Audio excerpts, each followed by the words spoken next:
मानरकांदा कोई अपुनब से गमगने अद पांदम मानदना कोई पुनब यारोय हुजे अखोइना पॉलिटिकल पार्टी तोंगान तोंगान बा मयाम अमदा कोई लेजरगसु अखोई वखलोंदा मागी पॉलिटिकल पार्टी की आइडिया आइडियोलॉजी तोखाई तोखाई लेजरगसु we are still standing in the idea of Manipur अपुनब मणिपुर अमगी वखलोंदा अखोई लेंगदना लेरिसे सुमाइना फुरुप मयाम जिजु पुन्ना लेमिन्नबा म संगे अदुगी पांदम मानना चमिन्नगदब अदुगुंबा अमत्त वइना अखोई फुटबॉल सानब मतमदा गोल की लेरिबा पोस्ट फुटबॉल दु मोय 13 जिना ngang चेंजिलागा कौसिनगदबगी गोल से हौजिक्ति अदुगी गोल से मसोय मसोय मसोय फुरुप फुरुप सिंगगी मसोय मसोय मसोय तारे अस्वाई जिदनी अखोइना अखोइगी ए पीपल गायना अखोइगी मणिपुर लेरिबा कंगलुप 35 से सिगी लेरिबा कंगलुप सिंगसिना अपुनब मणिपुर अमगी वखलोंदुद चमिन्नदना तोखाई तोखाई तोखाई मागी मागी मागी ओइबा कंगलुप तुगी पांदम ममम लोइना तांखलादी हुजिग यंबियोबा जंगल लाइना कोइना उरिबसिदा मनुंगसिदा मखन मखन कयागी उवा हौरिब उवा मयाम मना मसिंग लैसु मयाम दु हौबुदुना पुलप पुन्ना कोइना यंगाकांदा जंगल सिनेबा ओइरिसि तौबतबु सिना खोंनांगनी सिना योंचाकनी सिना हैनौनी अदगी सिना वानी तोंगान तोंगान बा हौरिबा उ मयाम दुगी मागी मागी ओइबु मसकसिंदो अदु लोइना पुथोरागा सुम थमागदी अखोई जंगल दु ओइरप ngमोएबा अदु जंगल दु माइना पुन्ना लहन गायतारगदी हाइरिबा उवा मयाम म हौरगा सेमिबदो अदु माइना अखोईगी फुरुपसिंगिसु लोइना तासिन खोमजिन मम हुजिक्सि चंगिएबा सिंजुजे अखोई येंजे अखोइना याम हाउना चानारिबा सिंजुजे तोंगान तोंगान बा सिंजुगी मसल मथेल मयाम म लैनेबा अदु पुलप तु पुनसिन लगांदा नत्र सिंजु वाइना उजे अखोइना ओलिसे अदु सिंजु गुमाइना अखोईगी तोंगान तोंगान बा मसन गयाना लैतेंबा मणिपुर की फुरुप 35 इंडिजिनस सिना सब युंगना पुन्ना लेमिनरगा अखोईगी आइडिया ऑफ मणिपुर सि कायनना थमगांदा अखोईगी पुन्ना संजिन मिनरकांदा नेबा अखोइना अपुनब मणिपुर की सक्तम म सागतप ngमदोइसि अदु ngसाई अदुगी सागतकदबगी लंबीदो मागी मागी वेस्टेड इंटरेस्ट कांगलुप की जात की मयाम जिंगिना सुम सुम जुमना कोई हेमल रखिबना ngसीदी मसेट मसेट मसेट ताना मणिपुर कायरकनबगी फिबम ओहे लइजा मसीदगी अखोई पुन्ना लेमिनरगा थिंगोबा म संगी नत्रगदी मणिपुर की तुंगी मराइबक इमा लेबाक सिगी तुंगी मराइबक से अखोई मफम खंद्रबा अदुगुंबा पलेफम लेत्रबा मराइबक अमा ओइगनी हाइबसे मस अई थाजबनी अदुना अखोई पुन्ना पुनसिन मिनरगा अखोई अपुनबा मणिपुर अमगी वखलोंदा अखोईगी मणिपुर से मसेट मसेट तागदबदगी कायनना थमनबसे हवलैबा अखोई नहा मयाम अखोई लैरिबा अहन नमनगी लमजिंग मखादा पुन्ना कोई होटना मिनरगा अपुनबा मणिपुर म सागत मिनसी हाइबा अपील सिमसुई तौजे याम नुंगाइ जे थैंक यू सो मच अरोइबगी से जाबिरेद्रदा ओजा अखोईगी चनसी अनीनी अमना ngasi स्टेट गवर्नमेंट ना 5th अखोईगी ILP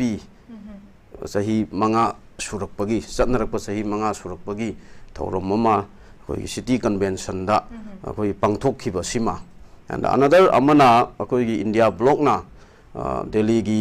अखोईगी जंतर मंतर दा परमिशन फंगदना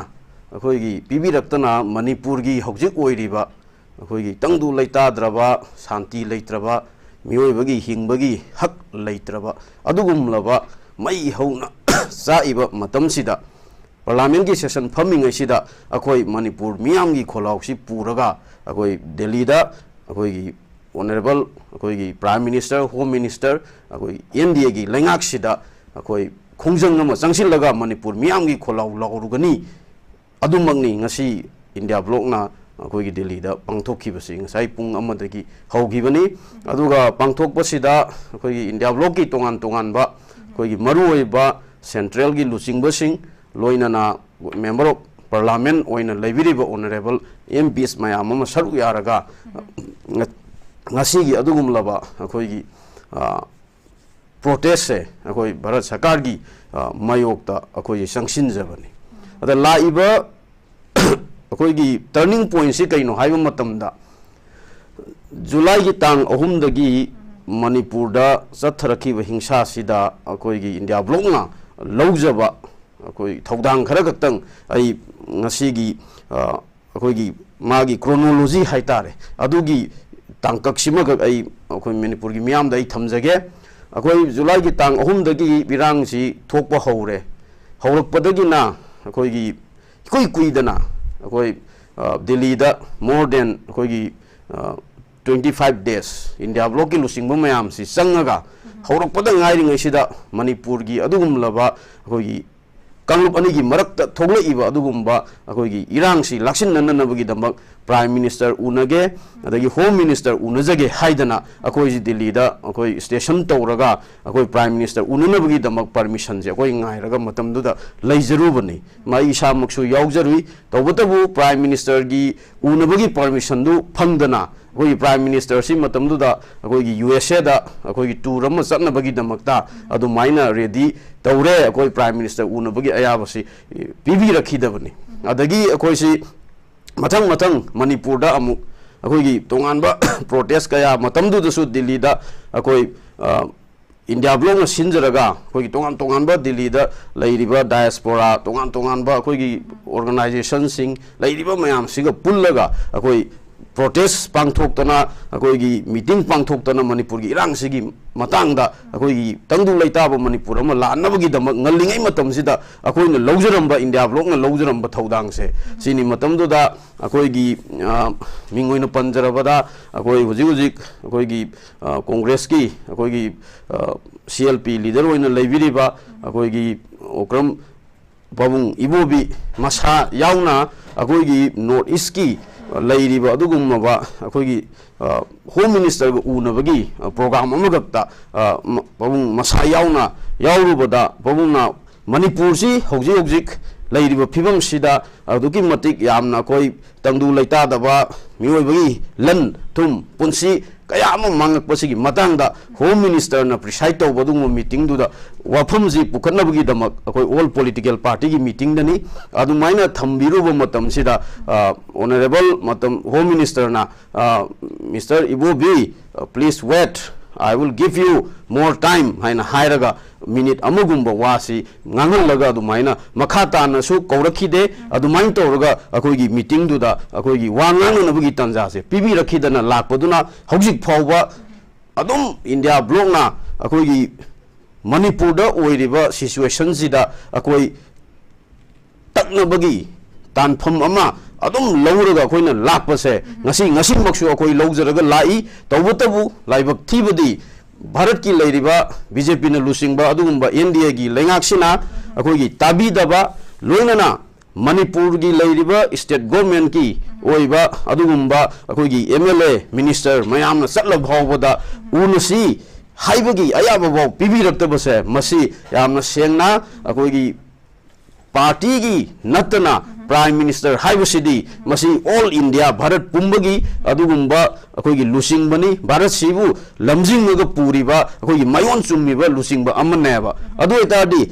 पार्टी की खेनब थमदना every citizen every political party खुदिंगमकी अखोइगी वाकट खोलाव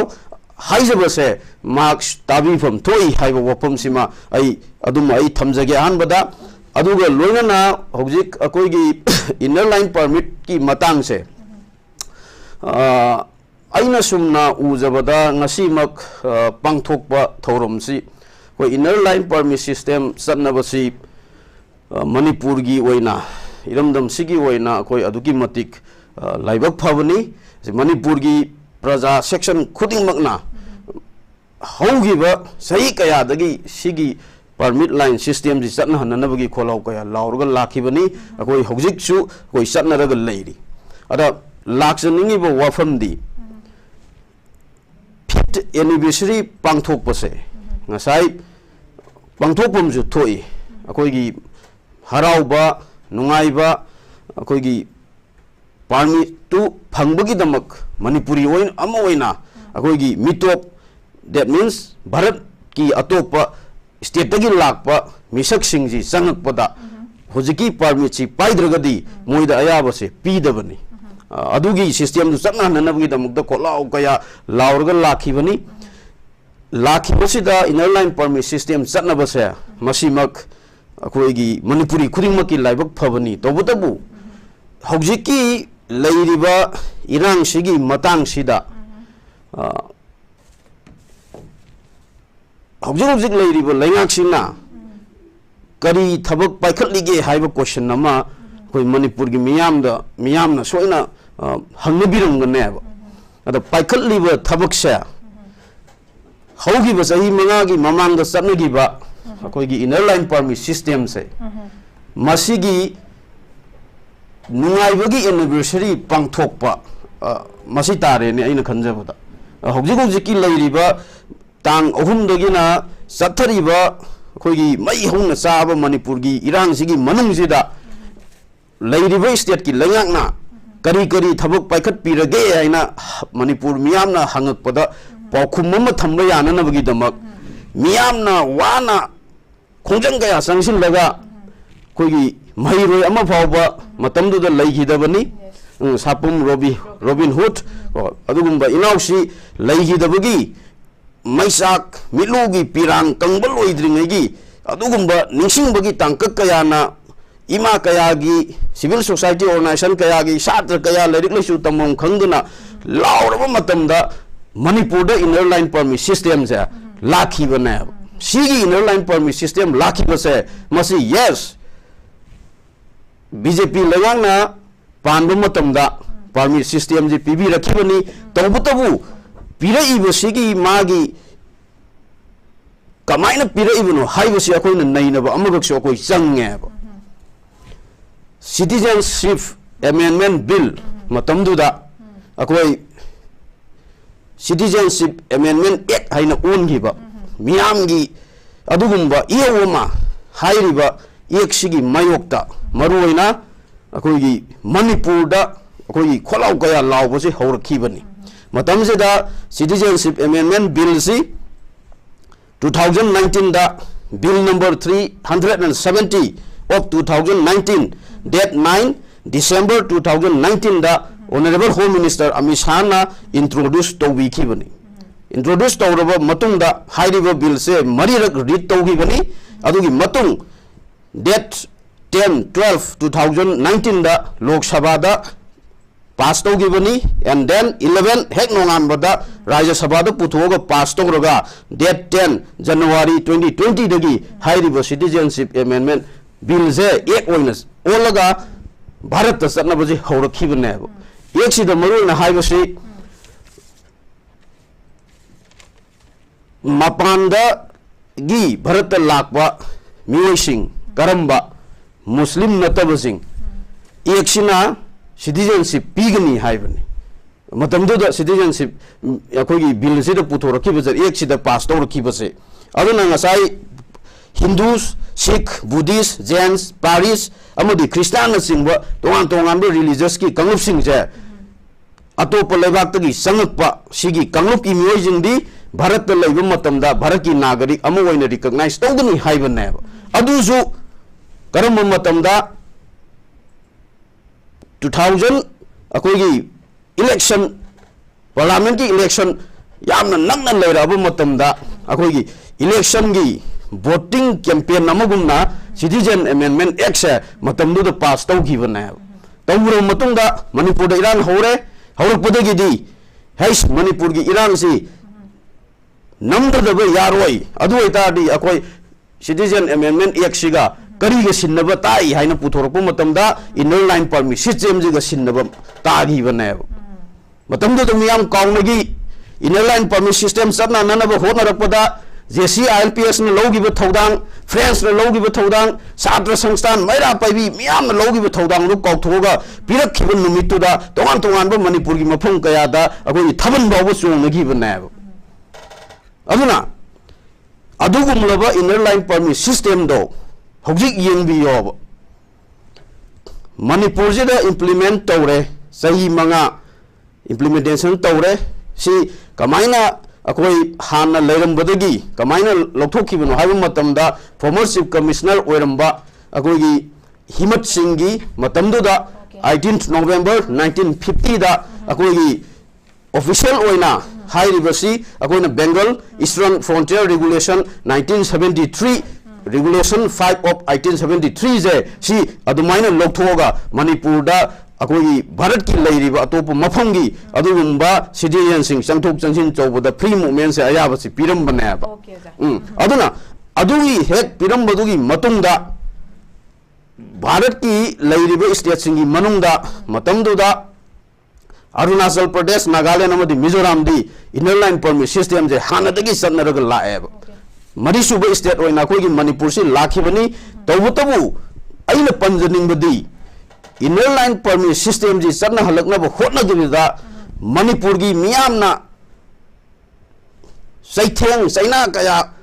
फंगगा परमिट सिस्टम जे मणिपुर पुरखिबनी तौबतबु मतमदुगी गवर्नमेंट टू एंडे लैंगा की ओइबनिना पार्लियामेंट पास तौर मतुंग अखोई प्रेसिडेंट ना डेट 11/12/2019 अखोई हाइबा अखोई Bengal eastern frontier regulation act से मसी अखोई इंडिया नंबर SO 4433 क्लोज ई दा अदुमाइन तौरगा प्रेसिडेंट आयाब पीरगा मणिपुर दा इनर लाइन परमिट सिस्टम जे सटना रखिबनी हाइबसे सीमा आई थमजगे अदुगाई मति अमगतंग हाइबा सिस्टम जिदा कैटेगरी मरी ने अखोना परमिट पीरिसे हदि भारत की लेरिबा अतोप सिटीजन सिंगसिना संगपदा मणिपुर दा अखोना पीरिबा परमिट सिस्टम जे मरी नि स्पेशल कैटेगरी हाइबमा रेगुलर परमिट हाइबमा टेम्पररी परमिट हाइबमा लेबर परमिट हाइबमा अरु ngасai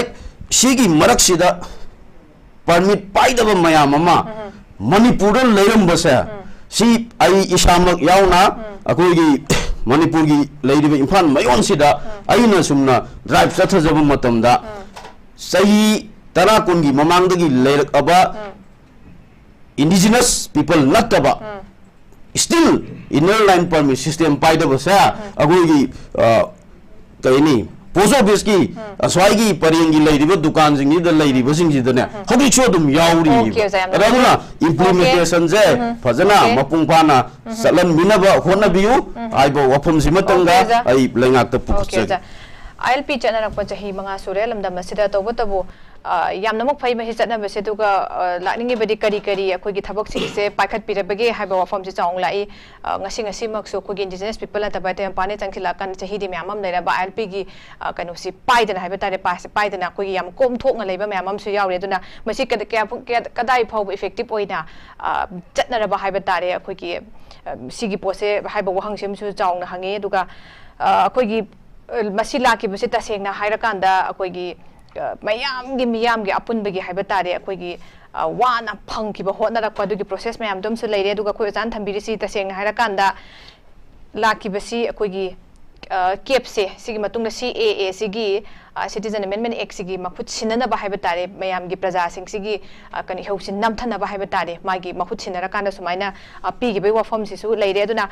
खोगी ngasi ngasi ma pangthoiba manga suba LP chana ki begi thoram masita sengna खोगी लमदम मसिद हुजिक इरांग कन्न थोइबा मई हौरिबा मरक सेदा खोगी पाउखुम अमा पीबा याना बा खोगी पांगथोक प्रेबा वहंग सिमसु थंबिरि याम नंगाइजे ओजा बिशोना तलाकजेगी ओजा ब्रेंडर सु याम फजन थंबिखरे अखोगी प्रोजेक्ट पार्लियामेंट सेशन फामिंगेगी मनुंग सिदा हाइबा तारे मपुंगना मणिपुर की इशू सिंगसी अंगम थाकता अखोगी पुखला कांदा लोशनबा होनबगी चांगसिलकपा खोंथांग अमनी हैना अखोइना हदकी आदा फमीबा डेवलप की प्रोटेस्ट है दिल्ली सिगी अखोई सुमाइना लौबा यारब्रा सिगी ममी ताई हैना हाइ अखोइना खनबा याब्रा ओजा कमाइन थंबिनी कमाइन लौबा ngasiगी अखोइना चांगसिनजरिबा अखोगी प्रोटेस्ट से asi objecti अखोगी दसु नते तोंगान तोंगान बा political party दगी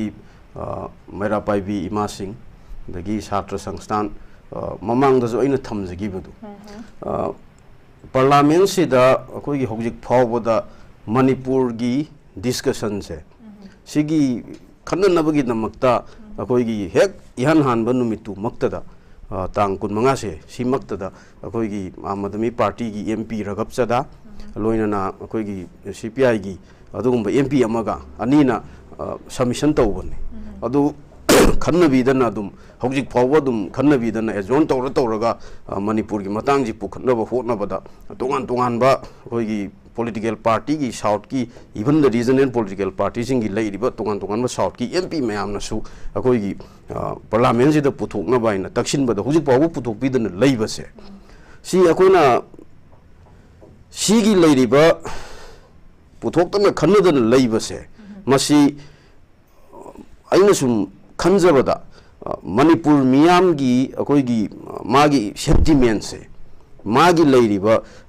वखलोन जे करिनो हाइबसे मसी अखोइगी पार्लियामेंट की अदुगुंबा इंडिया लैंगाक्सिना हाइरप अखोइ येंब्रा हाइबसे सीगी वखलोन अमग ममी ताजै अदुननि अखोइना हुजिक दिल्ली द not only the India bloc not only other political parties, not only the civil society organizations, students, not even the कोई मणिपुर स्टेट की लेरिबा कोई BJP की MLA मिनिस्टर लोइना पार्टी की लेरिबा कोई प्रेसिडेंट सेक्रेटरी लीडर में हम से याउना कोई ना हुजिक पाउबा प्राइम मिनिस्टर उनजगे मणिपुर की इरांग सी लोशन भी वाइदना तकनरक पसे उन बा हुजिक पाउबा पीबीदना थंबी बसे सी कोई नुंगाइते मणिपुर की इरांग से लोशननबगी दमक इवन द BJP याउन फाउबा प्रोटेस्ट है इवन तौबदबनि मोय अतोप पॉलिटिकल पार्टी जिंगा पुन्न तौबदा नुंगाइते हाइबिरगसु मणिपुर की मियाम की दमक खल्लगा हुजिक हुजिक ओइरिबा वाराबा इकोनॉमी दा एजुकेशन दा सोशली पॉलिटिकली खुदिमक मराई साइथराबा टाइमिंग सिदा मणिपुर मियाम की खोलाउदु पुरगा चलगा अखोई इवन जंतर मंतर दबु नते पार्लियामेंट ममांगदा अदुगुंबा BJP की अदुगुंबा लेंगा स्टेट की लेबिरिबसे सिगी लुसिंग बसिंग मोई कार्यकर्ता सिंह प्रेसिडेंट सेक्रेटरी मयाम जिंजे हुप्तन सलगा अदुगुंबा प्रोटेस्ट तो ngasi इंडिया ब्लॉक में तौजरिबसे सिगुंबा प्रोटेस्ट तो मखोई सु तौबम थोकप्रा करिगिदमक तौबम थोकप नोइना आइना खंजबदा मणिपुर मियाम की खोलाउ पुरगा तक्सिन बाइबसे मियाम खल्लब मिहुसिंगी दायित्व नेबा अदुगुंबा दायित्व दुनेबा हुजिक रेस्पॉन्सिबिलिटी दुनेबा अकाउंटेबिलिटी दुनेबा हुजिक इंडिया ब्लॉकना अकोई प्रोटेस्ट अमा ngasi अकोई जंतर मंतर दा कोइना पांगथोकसरिबसे हुजिक येंबिउ लैरिबा मणिपुर की हुजिक ओइरिबा फिबम से कोई थमो यामना सोकपा नुंनांगनाय ओइबा सजी असीबा अमदा नुंसादा सवंगा अखोगी सागदबगी सेमदगा मुन्नगदबगी ngaibado adugumbagi phibamda ngasigi manipur se oireib singda tokai taningbagi mairina ngasidi singlon kaya adu lamai saksilakpana manipur gi tampak yoksilakna adugumba lamai du da punna sakhraga akhoi furup se himkigadra akhoi je makhatana Manipur से लेगद्रा है question बाव अकोई हंगने अकोई हिंगीगद्रा मैतई मणिपुर मैतई अकोई हिंगीगद्रा है question से चाव question question जी पाखुम पीबंगमदब अरीब फुरुप कया कया पृथ्वी मांगीबसे अकोई उरबनेब अदुना तुंगी युंबी मयांगीदमक खनबीरगा तुंगी मिरोलगीदमक खनबीरगा हौजिक लेरिबा तंगु लेताद्रबा असिगुमलब मणिपुर की फिबम से मसी लाक्सिननबगी थबक थोरम कया गवर्नमेंटना पाइखतफम थोई अदुगुंबा थबकसिंगदो पाइखलक्तबदगिनेब ngasi मणिपुर की मियामना तोंगान तोंगान पॉलिटिकल पार्टी ने CSO कया ngasi लौरइबसी गवर्नमेंट से इंडिया की ओइना फेडरल स्ट्रक्चर नि मणिपुर गवर्नमेंट से मणिपुर की लेरिबा प्रजा मियाम की मपीनी मपानी अखोइना लौबम थोपनी स्टेट सिदा लेरिबा गवर्नमेंट मियाम जिगी अमुक मपी मपादी कनानो हाइबा मतमदा सेंटर नेबा अदु ओइतादी स्टेट गवर्नमेंट जिनजु सेंटर द चलगा खोलाउ कया अम लौबम थोपरा हाइबसे मसिगी वफम जी आई बुगचगे लोइना थोइबा इरांग सिदा नतना 2001 की सेंसस मणिपुर की अपुनब पॉपुलेशन जी 23.94 लाख ने 94 लाख ने मतमदुदा मैतई जे 7.51 लाख नि अदुगा अतोप माइग्रेंट वर्कर जिंगदुना 7.04 लाख नेबा that is in the 2001 census based on the census of the 2001 da maitai ga mapandagi sangakpa migrant worker jinga masungje khenari bugi sangje shuknagi masang khara katung dang ngaisil la adugum laba kanglup adugum laba purup singdo kannanabagi damakta natra ngasi lenga khaidana leiri base purup ki khenaba maitai ga tang kan bi bhai nate leiri ba purup khuding ma kan bai base lenga ki mathoni tawbatabu kanglup amabu nomaina kap tana sum hatpa akhoi ni se sai jab nate piendaba do koi phongdok jab ne ba paikat bam thogu thabak to paikat piyo ba ngasi akoina government da pienjadriba nungaitriba both state and the center karigino haiba matamda leiriba hojiki irang sida miyam na jo hena khangbirabani aine hekta haibagi wafam ju nasade kanglup amada sumna ayaba piraga kanglup amabu nungmei sindonda punsi kaya sum pikhamnan bagi adugumba lalong amaga sum satharai base masida laingakna kanmangam daba tungi miron kannana bagi damaktani tungi miron kannana bagi damaktani hairaga nomai kapaga mibu halla ga sumna leibuduna yengaga leiba karam miron no ba khoi kanduisi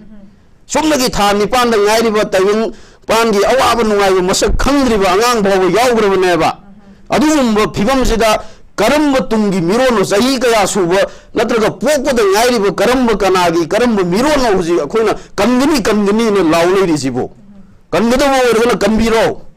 thamoi sengna kambiro thabak paikhat piro kara ting leina thongna leina akoigi action gara tawbigani haibiribodo tawbiyoba utpiyoba akoijo still as a people of Manipur it is our responsibility to support the government akoigi daitani su koibal le reposita koi nong to government sida ngang de nong to government sida koi sai de matang na matamna puraktana tawbun namdabagi lairiba thawong kaya do sum uthorak paduna piendabana ngasi prajama oina lebaksigi citizen namu oina koi sumna wafam jing thamapani masida warobi ga noba bharat ta manipur na tillaba matungda Bharat की लेरिब करम्ब state की थाक्सिदा अखोई मणिपुर जे पुखत्बिरगे करम्ब फिगम the Manipur जे थंबिरिगे अदुना सिगुंबा तुंगी मियंग शान उबा फुरुप कनगदबदो blueprint नम थंबियोबा road map अम संबियोबा चिन्न फुरुप कनबा यारोय थबक नोइन उपियो हाय वफम जे Simai थमजगे yam phazan thambiri oza ai mati am tanga kano tawja hoge oza bisuna ta oza hujiki akoi gi ngasi india block ki koi gi luching ba singna jantra mantha da akoi gi farm ki ba wakat me farms da haiba tare india gi prime minister narendra modi na irang ngasi loshana ba manipur thoi bi irang ngasi loshana ba akan ba meeting changa tawbani aduga akoi gi lamda masigi chief minister akoi gi nongtombam birensi pham thado kadabani haiba akoi gi demand sing haiba tare masisu yauna koi protest chatha janingi mati am tanga koi tentang oza bisuna ta oza akoi gi huji chief minister pham thado u haibagi wa pham se haiba tare कनोदसु था खरजिगी ममांगदगी हाइबा तारे लेंगा पुमिनरिबा कोगी cabinet minister सिंगी मनुंगदगी फम थादु हाइबगी अखोगी यामना कनो हाइबा तारे मानदबगी वफम मयामसु लैबगी सिगी फम थादोगा को इरांग किलो सिलद्रा फम सीएम रिजाइन तबुसना is this the only way to bring solution haiba pot ma'am so hangdari haiba tare ma'am lai dibani aduna koi ngasi gi pham ki bokat mi pham su india block ki site gi chief minister koi nong thamba bidem se pham thadu haiba wa pham si masu ko ki mek seng na palle haiba tare swai matang de ja kamai thambi ding si moje masi koi gi miyam na natraga atopo political party na natraga koi gi moi party manung na sidi launa bagi khudong sabam pi base masi pi roi da bani इतिहास दा सुम कोई Young सेबको हौगी बे मतम दा कोई गी पृथ्वी की लेरिबा तोगान तोगान लेबाक सिंग सिदा लुचिंगबो न लेबिरमबा अदुगुंबा लुचिंगबा कया से मागी जाति की कंगलुप की फगनबगी दमकता लनाई की ओइजबा कया थादोगा अखोई गी कांगुपसिंदुगीदमक्ता फननबनी हायरदी मसागी अदुगुंबा अखोगी ओइजबा मयामदो थादोगा लोइना मियामगी याइफनबगीदमक्ता तौबिरंबा ngaktane हुजिक यंगबियो अदुगी थादोइबा लुसिंगबसिंदो अदुनी ngasi अखोइना ngasi बाव अखोइना सिंथानरगा लेहौरिसि हिस्ट्री हुजिक ओइरिबा फिबमजिनी तुंगदा वरी ओइना लीना होगदोरिबसि अदुगुंबा लीना होगदोरिबा वरीदुदा मिंगसत उरोंग अमा थंबीगे हाइबिरगदी मसिमक्सु तंगाई फदब्रा हाइबा खंजै मसे मतमन पुरपनी ओइरिबा मणिपुरगी इरांगी फिबमसिदा लैरिबा मसक होंगैबा मौंग मयामसिना अखोइगी सीगी खोलाव कया सि लौरकपनी मोइ मसेन मनुंगदा बावबा अखोइगी पेंदबगी खोलाव कया लौरक्तना न्यूज़ ता करीदा इलेक्ट्रॉनिक अमदि प्रिंट मीडिया दा अखोइगी प्राइम मिनिस्टर चे बिसिलमे अदुदु हाइबा कया अमा कोइ थेंगना सगी अदु मसाई करीगी दमक्ता थादोफम थोई हाइरक तारगदी अखोइगी ममिंग तगी पीबा अदुगुंबा मिहुट की सरकार ना मैतई जाति की नत्रगा फुरुक की तुंगी फिरे पीबा ngमोय अमदी तुंगी युंबी कनबा ngमोय हाइबसा मसी अखोइगी अचेत थाजजबनेबा मसी आइना हाइजब नचे हुजिक लेरिबा लैंगा असे सी खोंग खुद पुल्लबा मी अमबु पुखरीदा पुलदा थादरगा इरोयु हाइरगदी करम मिशंग इरोयगदोइनो अदुगुंबा फिबमदुदनी अखोइगी मणिपुरगी लैंगाना लैरिबसे हाइबसे मसी अखोइ ममांगदा फुंगदोकपिगिबनी सोइदना ताबिरंगुनी जोइ खंजै मसी आइना हाइजब नसदेबा अदुइ तारदी अदुगुंबा अखोइगी सुपनगी ममिंग खक्तगी ओइना थंबा लैंगाक ओइबिरगदी पुलप पुन्ना फम थादोगा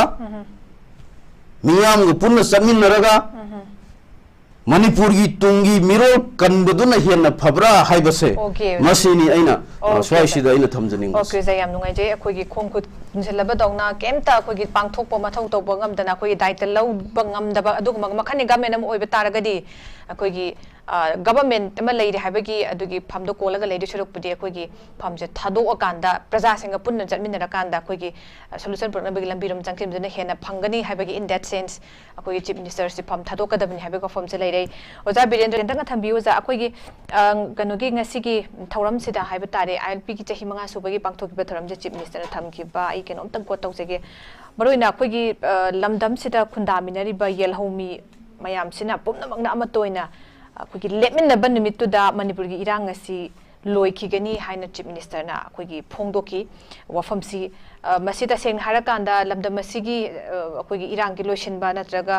मयाम सिगी अपुनबा अखोइगी पुलपना कनो तरक्पा हाइबा तारे अपुनबा अदगी येलहोम फुरुपसिंग अमतोइना पुनसिनबा सिसिगी अदगी इरांग की लोइसिलकनबा होतनबा सिगी दायित्व सिसु अखोइगी गवर्नमेंट की यामना चावबा अखोइगी दायित्व दुमक्सु दुमक लैरी दु मसी येलहो फुरुप मयामसिना पुनसिलाबा मतमदुदा अखोइ लोइखिगनी हाइरिसि मसी कमाइनो हाइबा वहंगसि मसी दुम हंगदबिना ते मयामना दुम अखोइगी स्टेटमेंट जे थोखि मतुंगदगी दुम हंगदरी हाइबा तारे दुगा गवर्नमेंट की अखोइगी मागी responsibility हाइबा तारे सिमा खु चाउना लैदिबंदना मागी responsibility सिना करिनो हाइबा वफम सुदुम लाई कमाइन थम्बिने ओजार होइबगे वेन कोइगी ऑनरेबल चीफ मिनिस्टर ना थम्बिरिमबा कोइगी ngasiगी फंक्शन दुदा थम्बिबा उसिकी वफम पुखत पिरक इबु वफम से यामना फजै कोइ अपुनबना पांगननी सिदी कोइने खंगकपदगी like तंबा होरकपदगी unity is strength HiAce अदुम अकोइ Labni अदा ngasai ख्वाइदगी लूरिबसे अदुगी अपुनबगी सक्तम मम सागतनब होतनब हाइबसे सिदा हुजिक चीफ मिनिस्टर थम्बिगिबदु अकोइगी तोंगान मणिपुरदा लैरिबा कोइगी फुरुप कांगलुक मयामसे अमत ओइनो पुल्लगांदा इरांगसी लोइननबगी लंबी अमा ओइगनी हाइबनेबको अदा ngasai लूरिबो वफमदी पुनबा नत्रगा पुनसिनबा हाइबसे सी करम मतमदा कोइ पुनगदगी हाइबा मतमदा लैरिबा कांगलुपसिंगदुगी पांदमदो सब मानरगांदा कोइ अपुनबसे ngमगने अदा पांदम मानदना कोइ पुनबा यारोय हुजे अखोइना पॉलिटिकल पार्टी तोंगान बा मयाम अमदा कोइ लैजरगसु अखोइगी वखलोंदा मागी पॉलिटिकल पार्टी की आइडिया आइडियोलॉजी तोखाई लेजरगसु we are still standing in the idea of Manipur अपुनब मणिपुर अमगी वखललोंदा अकोई लेंगदन लेरिसे सुमाइना फुरुप मयाम जिजु पुन्ना लेमिन्नब म संगे अदुगी पांदम मानना समिन्नगदब अदुगुंबा अमत्त वइना अखोगी फुटबॉल सानब मतमदा गोल की लेरिबा पोस्ट फुटबॉल दु मोय 13 जिना ngang चेंजिलागा कौसिनगदबगी गोल से हौजिकती अदुगी गोल से मसोय फुरुप सिंगगी मसोय तारे अस्वाई दनी अखोइना अखोगी ए पीपल गायना अखोगी मणिपुर लेरिबा कंगलुप 35 से सिगी लेरिबा कंगलुप सिंगसिना अपुनबा मणिपुर अमगी वखललोंदु द चपमिनदना तोखाई मागी ओइबा कंगलुप तुगी पांदम ममम लोइना तांखलादी हुजिक यंबियोबा जंगल लाइना कोइना उरिबसिदा मनुंगसिदा मखन कयागी उवा हौरीब उवा मयाम मना मसिंग लैसु मयाम दु हौबुदुना पुन्ना कोइना यंगा कांदा जंगल सिनेबा ओइरिसि तौबतबु सिना खोंनांगनी सिना योंचाकनी सिना हैनोंनी अदगी सिना वानी तोंगान हौरिबा उ मयाम दुगी मागी ओइबु मसकसिंदो अदु लोइना पुथोरागा सुम थमागदी अखोगी जंगल दु ओइरप ngमोएबा अदु जंगल दु माइना पुन्ना लहन गायतारगदी हाइरिबा उवा मयाम म हौरगा सेमिबदो अदु माइना अखोगी फुरुपसिंगिसु लोइना तासिन खोमजिन मम हुजिकसि चंगिएबा सिंजुजे अखोई यंगजे अखोइना याम हाउना चानारिबा सिंजुजे तोंगान सिंजू की मसल मथेल मयाम लेनेब अदु पुलप तु पुनसिल लगान नत्र सिंजू वाइना उजे अखोन ओली से अदु सिंजू गुमाइना अखोगी तोंगान मसन गयान लेतेंगबा मणिपुर की फुरुप 35 इंडिजिनस सिना सब युंगना पुन्न लेमिनरगा अखोगी आइडिया ऑफ मणिपुर सि कायनना थमगांदा अखोगी पुन्न संजिन मिनरकांदनेबा अखोइना अपुनब मणिपुर की सक्तम म सागतप ngमदोइसि अदु ngसाई अदुगी सागतकदबगी लंबीदो मागी vested interest कांगलुप की जात की मयाम जिंगना सुम कोई हेमल रखिबना ngasiदी मसेत ताना मणिपुर कायरकनबगी फिबम ओहे लइजा मसीदगी अकोई पुन्न लेमिनरगा थिंगोबा म संगी नत्रगदी मणिपुर की तुंगी मराइबक इमा लेबाक सिगी तुंगी मराइबक से अकोई मफम खंद्रबा अदुगुंबा पलेफम लेत्रब मराइबक अमा ओइगनी हाइबसे मस अई थाजबनी अदुना अखोई पुन्ना पुनसिन मिनरगा अखोई अपुनबा मणिपुर अमगी वखलोंदा अखोई की मणिपुर से मसेत तागदबदगी कायनना थमनबसे हगुलैबा अखोई नहा मयाम अखोई लैरिबा अहन नमन की लमजिंग मखादा पुन्ना कोई होटना मिनरगा अपुनबा मणिपुर म सागत मिनसी हाइबा अपील सिमसवाई तौजे याम नुंगाइजे थैंक यू सो मच अरोइबगी से जाबिरे जदा ओजा अखोई